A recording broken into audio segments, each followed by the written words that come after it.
Hello, good morning everybody. Once again I am Asutosh with the new topic. हम लोग electric field intensity continuous charge distribution के कारण निकाल रहे थे। तो हम लोग पहला केस देख लिए थे पिछले क्लास में सर्कुलर रिंग के कारण। ठीक है, अब देखते हैं infinite line of charge. Infinite line of charge का मतलब क्या हुआ कि एक थीन वायर हो, पतला वायर हो जो इनफाइनाइटली लॉन्ग हो, स्ट्रेट लॉन्ग इनफाइनाइट वायर, इसी का नाम हम लोग इनफाइनाइट लाइन ऑफ चार्ज देंगे। तो इसके कारण हम फील्ड इंटेंसिटी कैसे निकालेंगे?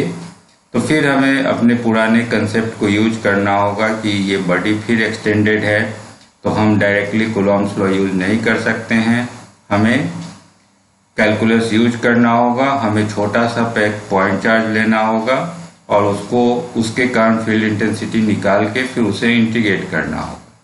तो देखिए हम लोग क्या करते हैं। तो पहले हम एक वायर बना लें, पतला एक वायर बना लिए। ठीक है, ये ऊपर भी इनफाइनाइट डिस्टेंस और नीचे भी इनफाइनाइट डिस्टेंस, ऊपर प्लस इन्फिनिटी और नीचे हम लोग माइनस इन्फिनिटी। ये लंबा वायर है, इनफाइनाइट लॉन्ग है, ये मान लिए। तो इस पे हमने कितना चार्ज डाला है, ठीक है। तो इसके लिए हम लोग डिफाइन करते हैं कि linear charge density, charge per unit length पे हमने कितना चार्ज डाला है इस वायर के, तो दैट इज लेमडा।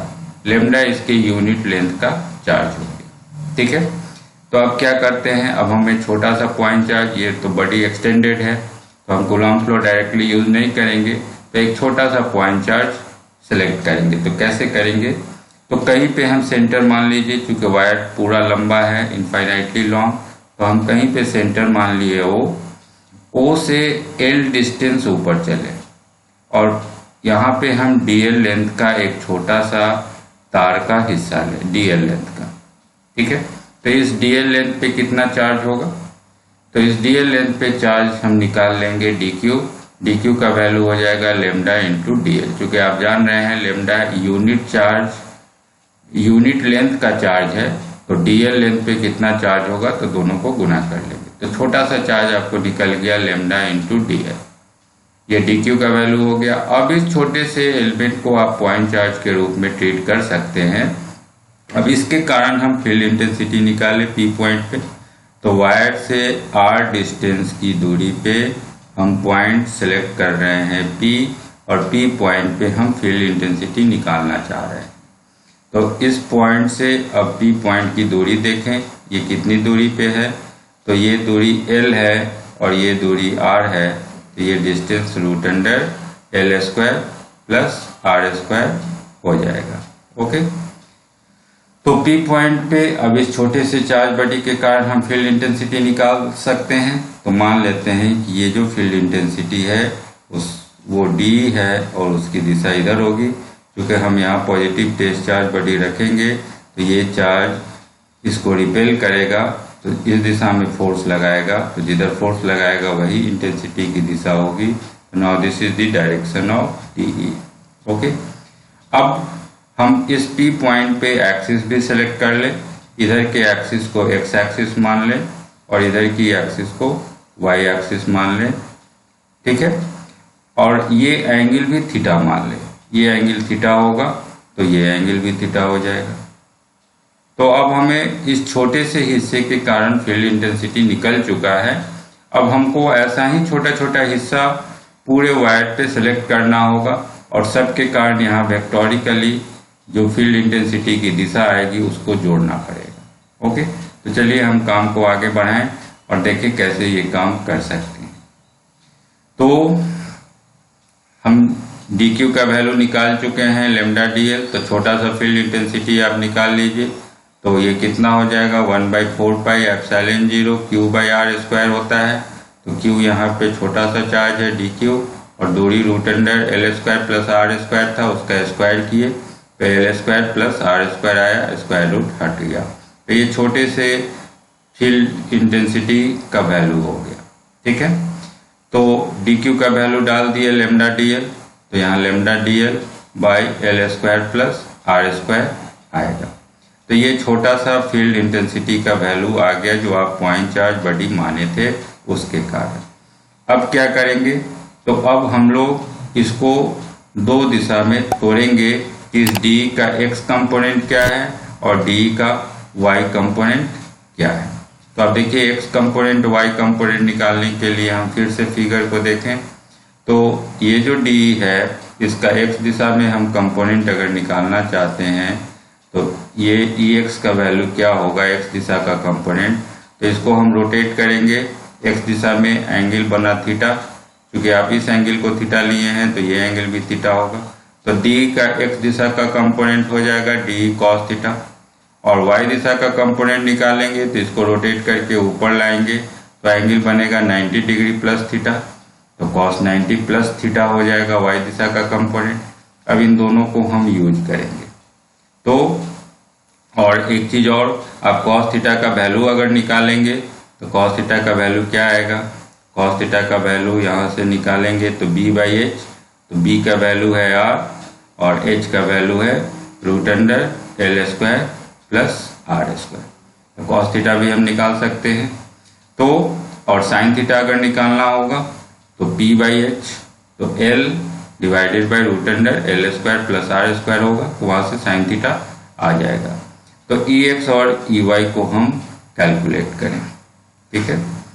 तो हमने जो डी निकाला उसका एक्स कंपोनेंट क्या हो जाएगा, तो एक्स कंपोनेंट हो जाएगा डी कॉस थीटा, तो डी का वैल्यू डाल दिए 1/4 pi epsilon 0 lambda D L by L square plus R square, और इसमें कॉस थीटा से गुना कर दिए। कॉस थीटा का वैल्यू हम निकाल चुके थे R square, R by root under L square plus R square, तो कॉस थीटा का वैल्यू डाल दीजिए L by root under L square plus R square, ठीक है। अब इसको गुना करके लिख लीजिए lambda R D L by L square plus R square का पावर, अब यहाँ 1 है, यहाँ रूट अंडर 1/2 है, तो पावर 3/2 हो जाएगा। तो ये एक्स कंपोनेंट आपको निकल गया, ठीक है। तो डीई का जो छोटा सा फील्ड है उसका ये एक्स कंपोनेंट आ गया, ठीक है। ये हम पहला इक्वेशन इसको बना देंगे। अब हम लोग इसके y कंपोनेंट पे आएंगे। तो y कंपोनेंट निकालने के लिए घुमाए हैं तो 90 डिग्री प्लस थीटा मिला है, तो cos 90 प्लस थीटा हो जाएगा, और cos 90 प्लस थीटा आपका साइन थीटा होता है। तो साइन थीटा का वैल्यू आप निकाले थे L by root under L square plus R square है, तो साइन थीटा का वैल्यू डाल दिए L by root under L square plus R square. ये आपका, फिर यहाँ दोनों को गुना करेंगे तो L square plus R square to the power 3/2 हो जाएगा, ओके। अब ये आपका सेकेंड इक्वेशन हो गया। तो अभी हमने देखा क्या कि उस छोटे से चार्ज बॉडी के कारण जो हमने ऊपर माना है डीएल लेंथ का, उसके कारण जो फील्ड इंटेंसिटी आई उसका एक एक्स कंपोनेंट है, एक वाई कंपोनेंट है। अब हमें टोटल वायर के कारण निकालना है, तो क्या करना होगा, टोटल वायर के कारण निकालने के लिए हमें उसे इंटीग्रेट करना होगा। तो हम उसको इंटीग्रेट करें फ्रॉम -∞ टू +∞, ठीक है। तो ई एक्स दिशा का जो कंपोनेंट है इसको निकालने के लिए डी एक्स को हम इंटीग्रेट किए -∞ टू +∞, ठीक है। -∞ से +∞ के बीच में इसको इंटीग्रेट कीजिए। तो डी एक्स का जो वैल्यू था वो लिखिए, तो 1/4 pi epsilon 0 lambda R D L divided by L square plus R square to the power 3/2। ये आपका पहला इक्वेशन था, तो उसको हम यहाँ डाल दिए। अब इसको -∞ से +∞ हमें इसको इंटीग्रेट करना होगा। तो देखिए ये जो कांस्टेंट टर्म है वो बाहर ले लेना होगा। तो 1/4 पाई एप्सिलॉन 0 कांस्टेंट है, लेमडा भी कांस्टेंट है, आर भी आपका कांस्टेंट है। यहाँ बचेगा सिर्फ dl by L square plus R square to the power 3/2, okay. तो इसको इंटीग्रेट करने के लिए हम लोग मेथड ऑफ सब्स्टिट्यूशन लगाएंगे। अब इस लेंथ को हम लोग एंगल के टर्म में बदलेंगे। तो देखिए अपने फिगर को एक बार फिर से देखेंगे। हम यहाँ tan थीटा ले रहे हैं, तो tan थीटा कैसे निकालेंगे देखिए। तो फिगर को एक बार फिर से ध्यान से देखिए। हमें एक्चुअली जो लेंथ है हमने जो लेंथ यहाँ L लिया है इसको अब हम सब्स्टिट्यूट करना चाहते हैं थीटा के टर्म में। ओके, तो अगर हम tan थीटा लेते हैं इस एंगल का tan थीटा तो P/B तो L/R आ जाएगा। तो इससे L और थीटा के बीच रिलेशन आ जाएगा, तो हमें सब्स्टिट्यूट करना आसान हो जाएगा। तो हम लोग tan theta is equal to L/R लेके काम करें, आगे बढ़ें। तो tan थीटा L/R है, तो हम लिख सकते हैं L is equal to R tan theta, और इसको हम डिफ्रेंशिएट अगर कर लें थीटा के रेस्पेक्ट में तो dL/d थीटा आएगा यहाँ, और इस d थीटा को इधर गुना कर लिए। R कांस्टेंट है, बाहर हो गया, और tan थीटा का डिफ्रेंशिएशन सेक स्क्वायर थीटा, तो dL का वैल्यू आ गया R sec square theta d theta. ठीक है, और L square plus R square का वैल्यू क्या होगा? तो L का वैल्यू है R tan थीटा, तो L स्क्वायर हो गया R square tan square theta, और प्लस R स्क्वायर, यहाँ R स्क्वायर हम कॉमन ले लिए तो 1 प्लस tan स्क्वायर थीटा, और 1 प्लस tan स्क्वायर थीटा को सेक स्क्वायर थीटा लिख सकते हैं, तो R square sec square theta आ गया।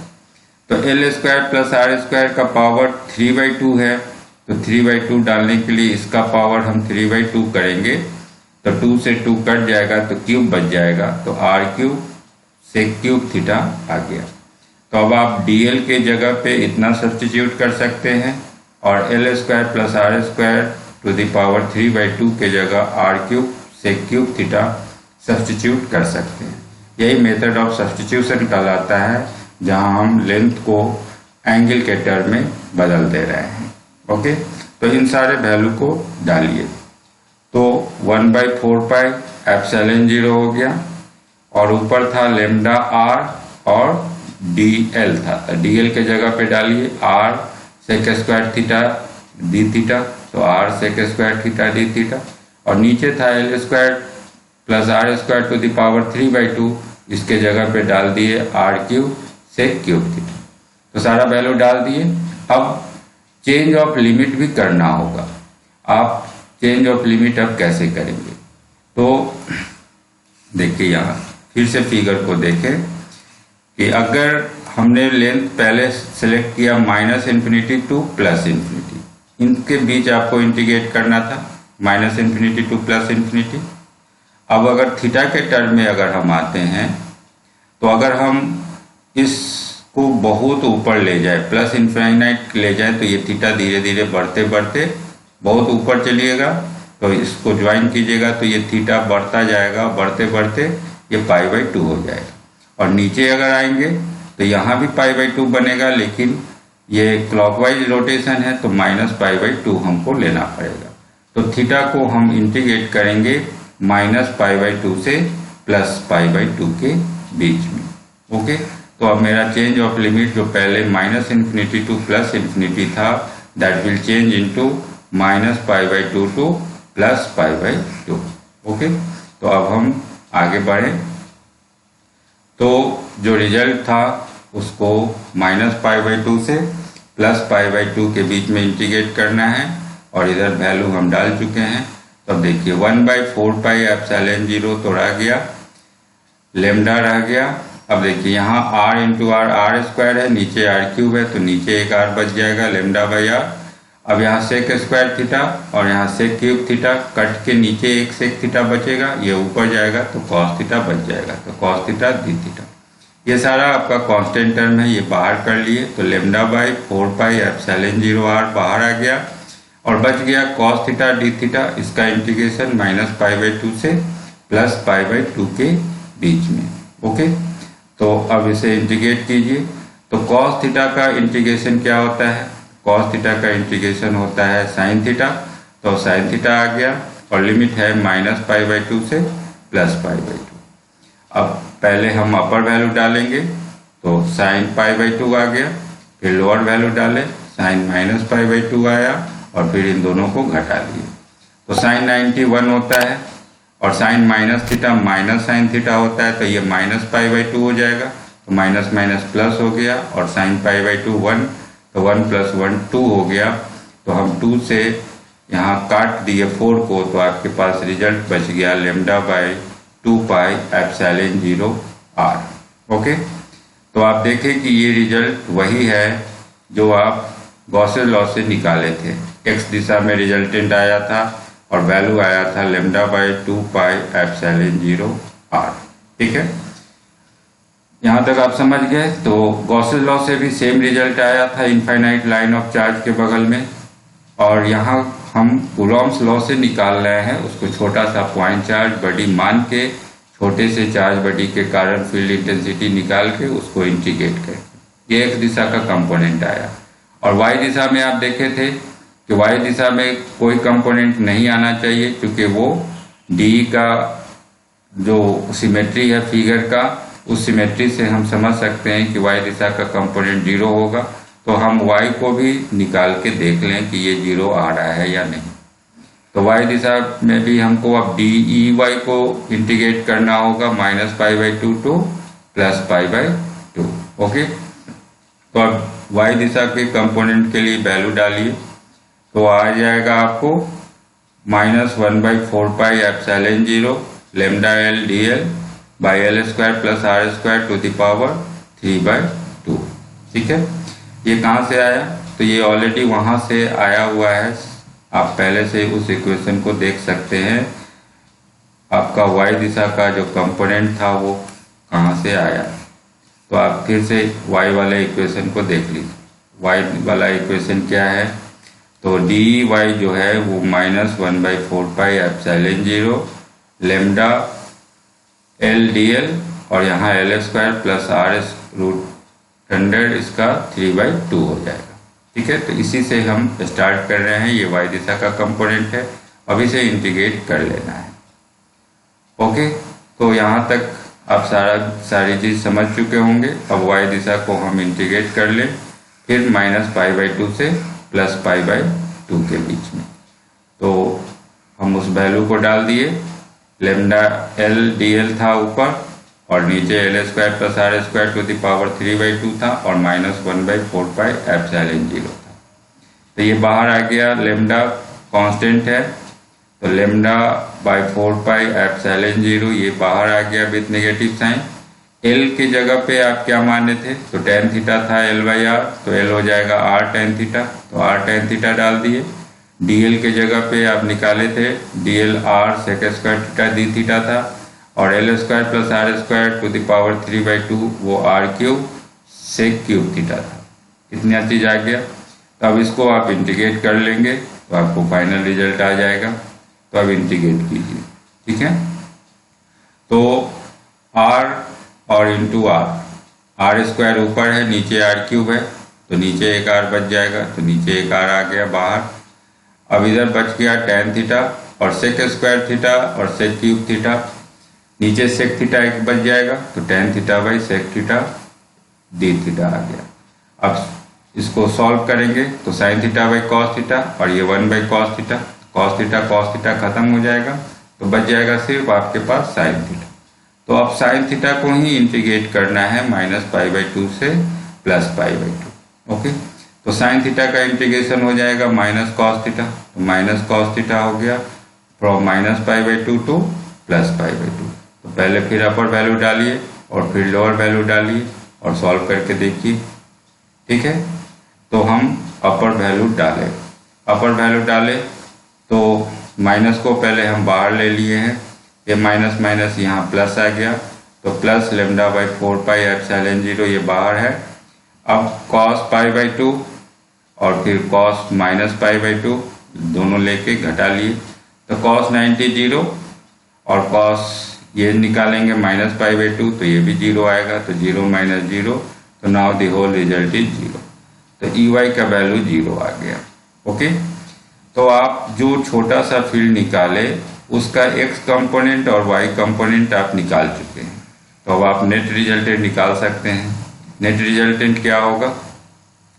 तो नेट रिजल्टेंट हो जाएगा E का वैल्यू √EX² प्लस EY²। ये आप वेक्टर के फॉर्म से पढ़े आएंगे। किसी भी वेक्टर का 2 कंपोनेंट होगा तो उसका रिजल्टेंट हम कैसे निकालते हैं, तो EX² प्लस EY² का √अंडर करेंगे तो हमें निकल जाएगा। तो EY तो 0 है, तो ये टर्म खत्म हो जाएगा, तो सिर्फ EX का स्क्वायर होगा और स्क्वायर रूट है तो सिर्फ EX बच जाएगा और Ex आप निकाल चुके हैं lambda by 2 pi epsilon 0r। तो now this is your net field intensity. ठीक है, तो आप एक जनरल फॉर्म याद रख सकते हैं कि अगर इनफाइनाइट लाइन ऑफ चार्ज है तो लेमडा बाई 4 पाई एप्सिलॉन 0 और कॉस थीटा को अगर इंटीग्रेट कर ले तो x कंपोनेंट मिलता है, और साइन थीटा को इंटीग्रेट कर ले विथ निगेटिव साइन तो हमें y कंपोनेंट मिलता है। तो इस रिजल्ट को अगर हम याद रखेंगे तो हम डिफरेंट इसके स्पेशल केसेस को सॉल्व कर सकते हैं। केवल हमें थीटा बदलना होगा डिपेंडिंग अपॉन द सिचुएशन। तो इस दो रिजल्ट को हम ध्यान रखेंगे, x दिशा का कंपोनेंट क्या है और y दिशा का कंपोनेंट क्या है। ठीक है, तो अब इसके डिफरेंट स्पेशल केसेस को देखिए। अब मान लेते हैं कि जो मेरा वायर है, देखिए वायर का लेंथ है सो फाइनाइट है, एक निश्चित लेंथ का है। पहले आप वायर को इनफाइनाइट लेंथ का माने थे कि अब ये जो वायर था वो पहले केस में पूरी तरह से प्लस इंफिनिटी और माइनस इंफिनिटी इनफाइनाइट लेंथ का था। अब अगर लेंथ मेरा फाइनाइट है, एक निश्चित लेंथ ले लें, एल लेंथ। ठीक है, एल लेंथ लेंगे और तब हम किसी पॉइंट से आर डिस्टेंस पे पॉइंट पी चुनेंगे। अब यहाँ पे फील्ड इंटेंसिटी निकालना है, तो अब देखना होगा कि इधर हम कितना एंगल जा रहे हैं। आप देखे थे पिछले केस में -π/2 गए थे और इधर गए थे +π/2। तो अब यहाँ पे जो एंगल आ रहा है, इस एंगल को अगर हम θ1 ले लें और ऊपर जो चल रहे हैं उस एंगल को θ2 ले लें, तो आपको अब कहाँ से कहाँ इंटीग्रेट करना होगा। तो -θ1 से +θ2, तो -θ1 से +θ2 के बीच में हम x वाले कंपोनेंट को भी इंटीग्रेट कर लें और y वाले कंपोनेंट को भी इंटीग्रेट कर लें तो रिजल्ट मिल जाएगा। ओके, तो इसीलिए हम बोले थे कि आप x और y के जनरल रिजल्ट को याद रखिए कि x वाले में हमें cos थीटा को इंटीग्रेट करना पड़ता है, लेमडा बाई 4 पाई एप्सिलॉन 0 दोनों में है। x वाले में cos थीटा को इंटीग्रेट करना है और y वाले में माइनस साइन लगा के साइन थीटा को इंटीग्रेट करना है। ठीक है, तो आप इंटीग्रेट कीजिए तो आपको फाइनल रिजल्ट आ जाएगा। तो अब चलिए इंटीग्रेट करते हैं -θ1 से +θ2। तो अब cos थीटा का इंटीग्रेशन क्या होगा, तो cos थीटा का इंटीग्रेशन हो गया साइन थीटा और -θ1 से θ2 तक। तो पहले अपर वैल्यू डाले तो साइन θ2 आ गया, फिर लोअर वैल्यू डालेंगे तो साइन -θ1 आ गया और विथ नेगेटिव साइन घटा लिए हम। Sine minus theta minus sine theta होता है, तो ये माइनस माइनस प्लस हो जाएगा, तो साइन θ1 प्लस साइन θ2, ये रिजल्ट आ गया x दिशा। ठीक है, x दिशा में ये रिजल्ट आएगा। अब y दिशा में हमको इंटीग्रेट करना है तो क्या करना होगा, तो आप साइन थीटा को इंटीग्रेट कर लीजिए विथ नेगेटिव साइन और लिमिट अपना डाल दीजिए। ये लिमिट केवल चेंज होता रहेगा डिपेंडिंग अपॉन द सिचुएशन। आपका कौन सा स्पेशल केस है, किस सिचुएशन में आप निकाल रहे हैं, वहाँ ये एंगल से बदल जाएगा, लिमिट बदल जाएगा, lower limit to upper limit. तो आप फिर अब इसे इंटीग्रेट कीजिए, तो साइन थीटा का इंटीग्रेशन हो जाएगा -cos थीटा। ठीक है, -cos थीटा हो गया और -θ1 से +θ2, इस माइनस को बाहर ले आइए तो यहाँ प्लस बन गया, तो plus lambda by 4 pi epsilon 0। अब इसको पहले अपर वैल्यू डाले तो cos θ2, फिर लोअर वैल्यू डाले तो cos -θ1 और cos -θ1 सीधे cos θ1 हो जाएगा, तो cos θ2 minus cos θ1। Now this is your final result. Okay, तो अगर एक फाइनाइट लेंथ का सिचुएशन है तो हम कैसे निकालेंगे, ये निकल गया। तो कंसेप्ट बिल्कुल सिमिलर है, आपको सिर्फ चेंज ऑफ लिमिट करना है अलग अलग सिचुएशन में। अब देखिए, अगर point P lies at the perpendicular bisector, अगर जो परपेंडिकुलर बाइसेक्टर पे पॉइंट लाई करे, तो जो हम वायर ले रहे हैं उसका लेंथ L है और इसको ठीक बीच बीच से डिवाइड कर दीजिए, परपेंडिकुलर बाइसेक्टर दो हिस्से में बांटिए और तब r दूरी पे चलिए। अब ये पॉइंट P है, अब ये परपेंडिकुलर बाइसेक्टर पे पॉइंट P लाई कर रहा है, तो इस कंडीशन में क्या होगा, तो अब चूंकि दोनों दूरी बराबर है, ये भी और ये डिस्टेंस इक्वल हो गया, तो ये एंगल भी सेम बनेगा। इसका मतलब कि θ1 और θ2 दोनों बराबर होगा, और हम मान लेते हैं दोनों बराबर थीटा के बराबर है। ये एंगल और ये एंगल इक्वल हो जाएगा। तो अब जहाँ जहाँ रिजल्ट आया है θ1 θ2 के टर्म में उन दोनों को इक्वल कर दीजिए, तो आपको फाइनल रिजल्ट मिल जाएगा। तो जो भी रिजल्ट आया है x वाला sin θ1 प्लस sin θ2 आया था, तो यहाँ भी हम दोनों को इक्वल कर दें और नीचे वाले रिजल्ट में भी इक्वल कर दें तो काम हो जाएगा। तो देखिए अब x का वैल्यू क्या आएगा। तो ex का वैल्यू x दिशा में आएंगे, तो sin θ1 प्लस sin θ2 था, तो sin θ प्लस sin θ आ गया, तो 2 sin θ आ गया। तो 2 से इस 4 को काट दिए तो λ/2 pi epsilon 0r into sin θ आ गया। और y दिशा में cos θ2 माइनस cos θ1 था, तो दोनों जगह θ डाले तो सेम टर्म आ गया, कट के 0 हो गया। तो परपेंडिकुलर बाइसेक्टर पे ये रिजल्ट आ गया। ठीक है, अब हम लोग अगले स्पेशल केस को देखें। अगर पॉइंट P जो है lies near one end of infinitely long है, अब क्या करना है देखिए। अब अगर जो पॉइंट P है वो एक तरफ एक किनारे पे एक वायर मेरा इनफाइनाइटली लॉन्ग है, ठीक है, और उसके एक साइड में हम पॉइंट P को रख रहे हैं। ठीक है, पहले था कि दोनों तरफ इनफाइनाइट लॉन्ग था और आप बीच में पॉइंट P को रखे थे। अब एक किनारे पे पॉइंट P पे रखेंगे तब क्या होगा। ठीक है, तो एक तरफ ये इनफाइनाइटली लॉन्ग है, तो अब यहाँ जो हम θ1 और θ2 बनाए थे, तो आप देखे थे बीच में था तो आप -π/2 लिए थे और ऊपर की ओर +π/2 लिए थे। लेकिन ये तो एक किनारा है तो नीचे का एंगल तो 0 बन गया। अब यहाँ हमको चलना ही नहीं है इस साइड, तो पहला एंगल 0 हो जाएगा और ऊपर का दूसरा एंगल π/2 हो जाएगा। तो θ1 का वैल्यू 0 और θ2 का वैल्यू π/2 अगर डाल दे तो मेरा काम हो जाएगा। तो x में रिजल्ट आया था sin θ1 प्लस sin θ2, तो sin 0 डिग्री प्लस sin π/2। ठीक है, तो x का रिजल्ट आ गया λ/4 पाई एप्सिलॉन 0 r। sin 90 1 होता है और sin 0 0, तो यहाँ 1 आ गया, तो λ/4 पाई एप्सिलॉन 0 r ये फाइनल रिजल्ट आ गया। ठीक है, अब अगर हम y दिशा का कंपोनेंट निकालेंगे तो same result cos θ2 minus cos θ1 था, तो आप यहाँ 0 डाल दीजिए। ठीक है, तो 0 और π/2 डालेंगे तो हमें y दिशा का कंपोनेंट मिल जाएगा। तो देख क्या रहे हैं कि x दिशा हो या y दिशा हो, दोनों में रिजल्ट आपको एक ही आ रहा है, λ/4 पाई एप्सिलॉन 0 r।